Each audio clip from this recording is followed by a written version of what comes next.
You know, modern Star Wars feels so much like fan fiction, except the authors of that fan fiction don't like the source material, the characters, or the fans. Hey y'all, SnarkyJay cosplay here. In an era where it feels like Hollywood is single-handedly undoing all the love that we once had for it, it feels like Star Wars is probably one of the worst victims of this because of course it's happening at the hands of Disney, a brand who has pretty much single-handedly lost its own identity and turned on the loyal fans that have made it billions of dollars for years. Star Wars as it stands right now is basically a shell of its former self, and I'm not coming at this from the perspective of like, yeah, okay, boomer, where it's really easy to just get mad at old white guys on the internet when they're salty about shit.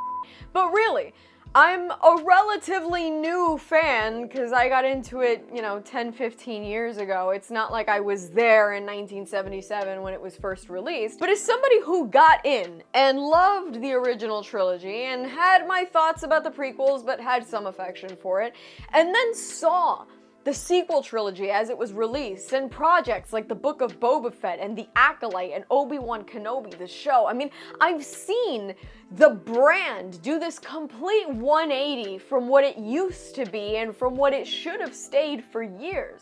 And the fact of the matter is that Star Wars has not only lost its voice and its mythic roots, but it has also lost all respect for itself. And to really understand that, let's get right into the meat and potatoes of this, and let's talk about what Star Wars used to be. We would all be lying if we claimed that Star Wars has always been this deeply serious, phenomenal thing. I mean, there's so much George Lucas creativity and silliness, even in the original trilogy. And that's what made it so special. Star Wars was born to be a space opera fairy tale for, who knows at the time, made by a f***ing nerd. And he reached people that had hearts and minds similar to his own. He so lovingly crafted a swashbuckling adventure mixed with myth and morality. And there were serious moments, and there were dramatic moments, and there were funny moments. It was a little bit of everything. And I honestly feel that the original trilogy, imperfect as it may be, because it's really hard to call any piece of media, art, whatever, perfect, but the reason why we love things is not because they are perfect. I can't say that I love a single perfect human being, but we love things because of their imperfections, not in spite of them. And when we look at Star Wars, and we look at these cobbled together props and these painstakingly crafted model ships, and we see scenes like that stormtrooper bashing his head on a wall, which was definitely by mistake. There's so many reasons to love Star Wars and what it represented, at least back then. While I'm off my soapbox of sentimentality when it comes to Star Wars, it is clearly archetypal storytelling.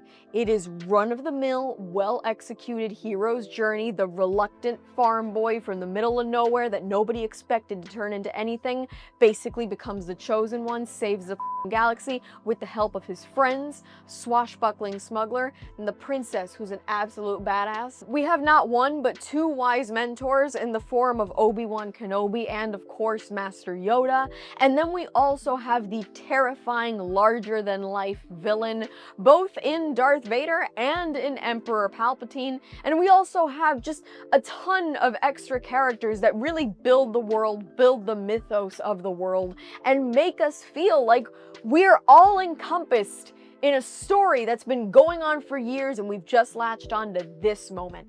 And that's the success and the beauty of Star Wars, is that it came from the mind of a devoted creative who was so into what he was doing that he did it to the best of his own abilities, and he said, here you go, love it or don't, and we f***ing loved it. The world building that he did felt lived in, and it also directly tied into all the styles and the aesthetics and the props and the set pieces, everything. There were practical effects and household items turned into gauntlets for bounty hunter characters like Boba Fett.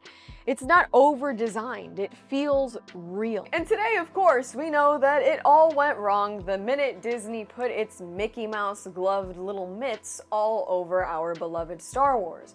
And how exactly did it all go wrong? Well, for one, there's the loss of the myth. I mean, like I said, when it came to Star Wars, the original Star Wars, it was an archetypal hero's journey path that we could follow, that felt natural, and that worked. In an evolutionary sense, the hero's journey is familiar to us, it's natural, and it works. And of course, Disney took one look at the hero's journey when it came to Anakin Skywalker, when it came to Luke Skywalker, and any number of different characters. And they took a look at it and said, wow, that's pretty cool. People really like that, huh? It, and they threw it out the window and instead replaced it with these vague, barely there character arcs that just never really worked. Whether or not you want to blame that on any number of directors that had something to do with the sequel trilogy is a totally different story, but the fact of the matter is that there was really no clear path for Rey or any of the other characters in the sequel trilogy. And almost worse yet, if you look at the different installments of the sequel trilogy, it feels like each film was trying to undo what was done with the previous film, and there's really no central theme. Whether or not you love the prequel trilogy or hate it, when you look at the prequels objectively and you compare them to the originals, there is the same energy there because they're both by George Lucas. But when you look at everything that flies under the Disney banner of Star Wars, there's no central theme, there's no unified sensation that these things all happen in the same universe. They all feel like they operate in uncomfortable vacuums that would never be tied together, and if they did somehow come together, you'd probably want to scream and bash your head into a wall because of how poorly executed 99% of it is. And speaking of poorly executed, I don't know how many of you may or may not have tried to write fan fiction back in the day. There's a lot of really talented fan fiction writers, but I'll let you in on a little secret.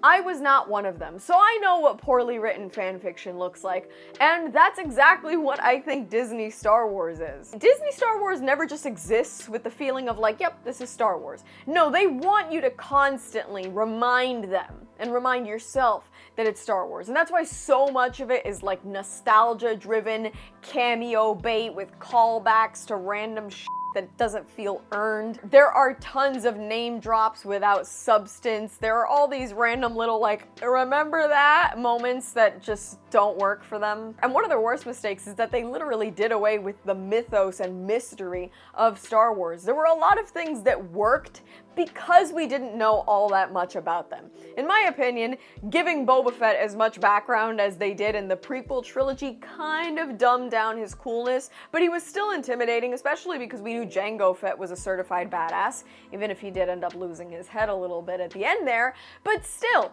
And then we got the Book of Boba Fett, which explained the shit out of the character, ruined his mythos, and just honestly up any idea that he could have done anything cool coming out of the Sarlacc. Then if you take a look at a movie like Solo, a Star Wars story, which was the first Star Wars movie to not make that much money, which makes sense, we had the mystery of Han Solo, and I think Han Solo worked as well as he did because he was kind of morally gray at the beginning and a reluctant champion, and he's always just been shrouded in his own little cloud of like, who the f is this guy?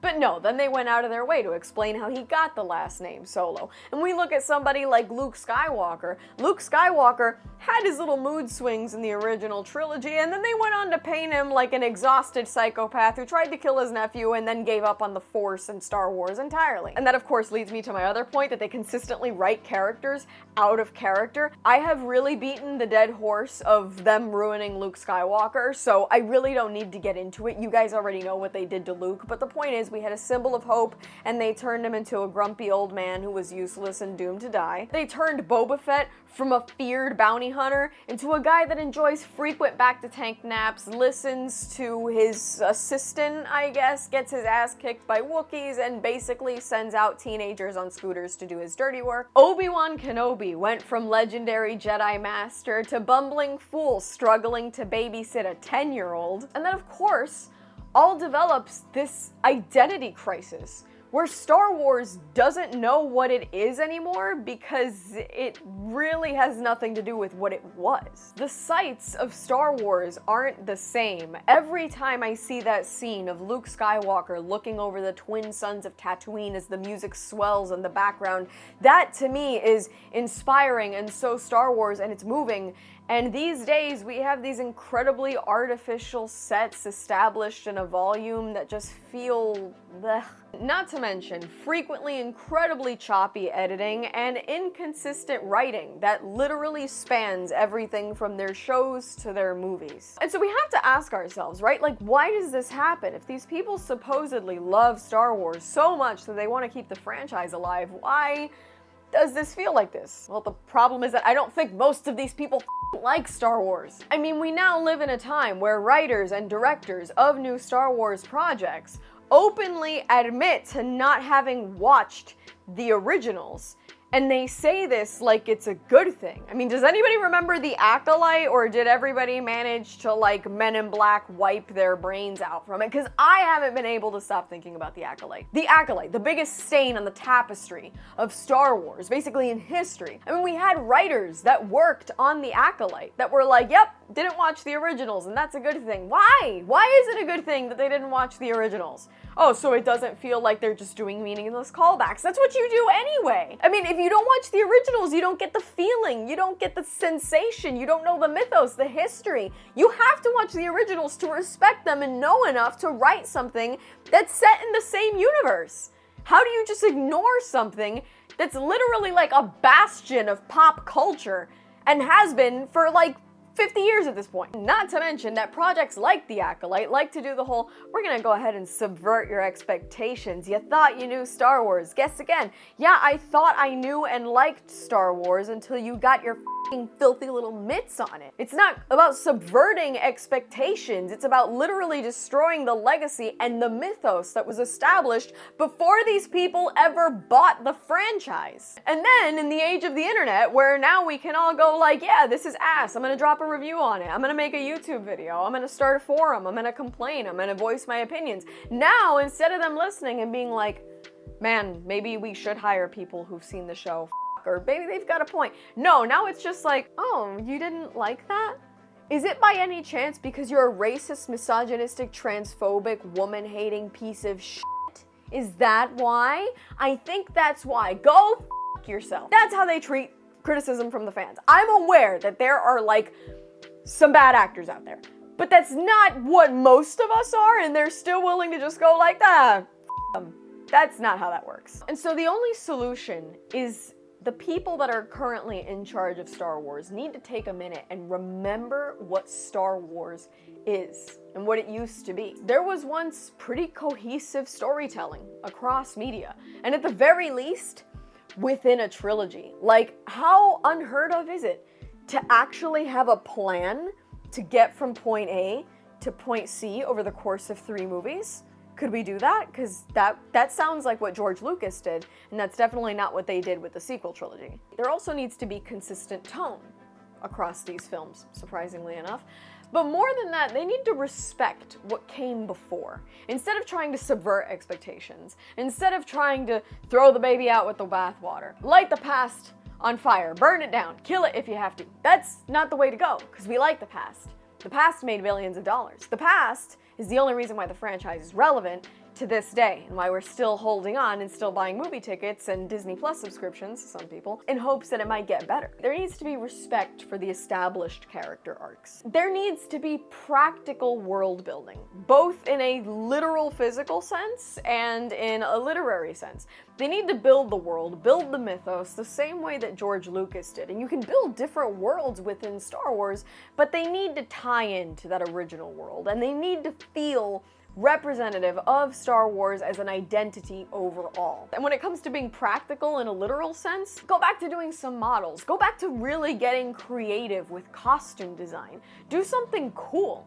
Don't just be like, yeah, that Silver Stormtrooper's a neat one. No, give me intimidating villains and unique characters that stand out. Boba Fett was an icon and he had like 5 lines. You know why? Because the motherfucker is like the coolest thing on the screen at any given time. Do that again! And above all, new characters need to earn their place. Not every new character needs to be installed into the mythos with a chip on their shoulder, set to make every older character look stupid by comparison. No. Let them fit in. The pieces will fall where they may if you let them. It doesn't need to be done by force, pun intended. you can actually design good characters and just let them stand on their own and let them find their way in the mythos and the fan community on their own. The point here is that you can't be Star Wars if you don't know why people loved Star Wars in the first place. You can't be Star Wars if you forgot why people love Star Wars in the first place, and you can't be Star Wars if you want to completely change what people loved about Star Wars in the first place. Star Wars is not just a franchise, it's something with an identity, something with a feeling. It is, for all intents and purposes, an IP, even though I hate that word, but it's an IP with a heart and soul. It's something real, it's something that's become tangible over the years that we've been loving it, and so it needs to be treated with care, because it was born out of care and creativity and passion. It wasn't just made to make a quick buck. That's not what it was about, and we need to get back to that. I think as fans, we can and should continue to fight for the franchise and continue to celebrate what worked. Yeah, Disney is f***ing things up in a really big way, but there's no reason why we have to completely forget the past because they f***ed up the present. I got rid of my entire Boba Fett collection not that long ago, and to be honest, I kind of regret it sometimes, just because in a way I got rid of the character that I loved, not what Disney did to him. I can completely forget that and just live with what I had in the extended universe. We should strive to celebrate the good, remember the good, and not accept the hollow imitations that Disney continues to hand us. And maybe we give them a chance, maybe we don't. I personally err on the side of wanting to see what they do next in hopes that they'll somehow, someday get back to what I loved. But all in all, at the end of the day, I think we know Star Wars a little better than Disney does, and maybe one day they'll get to know them as well as we do. And that's all from me. I've been SnarkyJay. Thank you so much for watching. Please don't forget to like and subscribe. For more SnarkyJay, be sure to check me out on Instagram. And if you'd like to support me, this channel, and my content creation, do check out and consider subscribing to my Patreon for exclusive photo shoot sets and cosplay content. I'll add links to all of those in the description below. And let me know which of Disney's Star Wars projects was the least offensive to you in the comments below.